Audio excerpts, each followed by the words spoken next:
दोस्तों, मैं 7 सालों से पढ़ा रहा हूं इन द गेट इंडस्ट्री और हर साल बच्चों का एक ही सवाल होता है कि सर सबसे पहले कौन सा सब्जेक्ट करना चाहिए या सर मेरे लिए गेट के लिए सबसे इंपॉर्टेंट सब्जेक्ट कौन सा है। तो इन सब बातों को मैं आज इस वीडियो के थ्रू क्लियर करना चाहूंगा। अगर मैं बात कर रहा हूं सबसे पहले बेसिक सब्जेक्ट का कि कौन कौन से बेसिक सब्जेक्ट है जो आपको पहले करने चाहिए और फिर आगे एडवांस सब्जेक्ट तरफ बढ़ना चाहिए।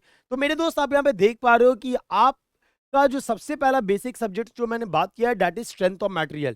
अगर आपका स्ट्रेंथ ऑफ मटेरियल कवर्ड है तो आप स्ट्रक्चर एनालिसिस कर सकते हो, स्टील स्ट्रक्चर्स कर सकते हो। अगर आपका स्ट्रेंथ ऑफ मटेरियल कवर्ड है तो आप आरसीसी कर सकते हो और जियोटेक्निकल इंजीनियरिंग कर सकते हो। ठीक है, तो ये आपके ये जो 5 सब्जेक्ट हमने बनाए हैं, 5 सब्जेक्ट में सबसे इंपॉर्टेंट रोल कौन प्ले कर रहा है? Strength of material. तो मेरा मानना है कि this is one of the most basic subject जो आपको कवर करना चाहिए, क्योंकि मेरे दोस्त अगर इन सब का टोटल वेटेज मिलाया जाए तो दैट इज प्रीटी हाई। तो यू नीड टू एंश्योर कि आपका ये स्ट्रेंथ ऑफ मटेरियल अच्छे से कवर्ड है और फिर आप बाकी सब्जेक्ट्स के लिए जा रहे हो, है ना।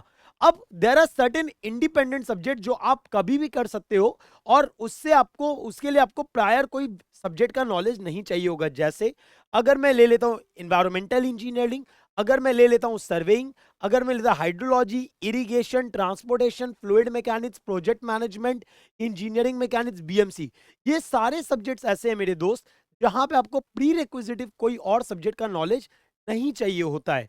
ठीक है, और अगर आपका फ्लूइड मैकेनिक्स डन है तो फिर आपका ओपन चैनल फ्लो आगे हम लेके चल रहे होते हैं। अब अगर मैं बात करता हूं सबसे वेटेड सब्जेक्ट, मतलब जिसका वेटेज कोई भी एग्जाम में, चाहे वो गेट हो, चाहे वो ईएसई हो, चाहे वो स्टेट एग्जाम हो, जहां पे सबसे ज्यादा पाया जाता है, तो मेरे दोस्त उसमें सबसे पहला आता है जियो टेक्निकल इंजीनियरिंग, जिसका वेटेज सबसे ज्यादा होता है। अराउंड 10 to 15% ऑफ द जो आपका पेपर है वो जियोटेक्निकल इंजीनियरिंग लेके जाता है। उसके बाद जो अगला है that is your environmental engineering, जिसका वेटेज काफी हाई होता है। आफ्टर द जियोटेक हम मानते हैं कि जियो एनवायरमेंटल का वेटेज सबसे ज्यादा है। And third is your transportation.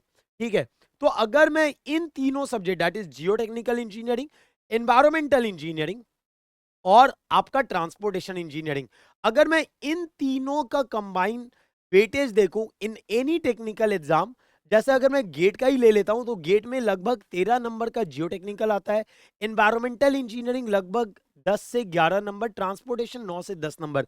मतलब सर रफली रफली अगर हम बात करें तो 30 से 35% जो मार्क्स होता है वो ये 3 सब्जेक्ट लेके जाता है।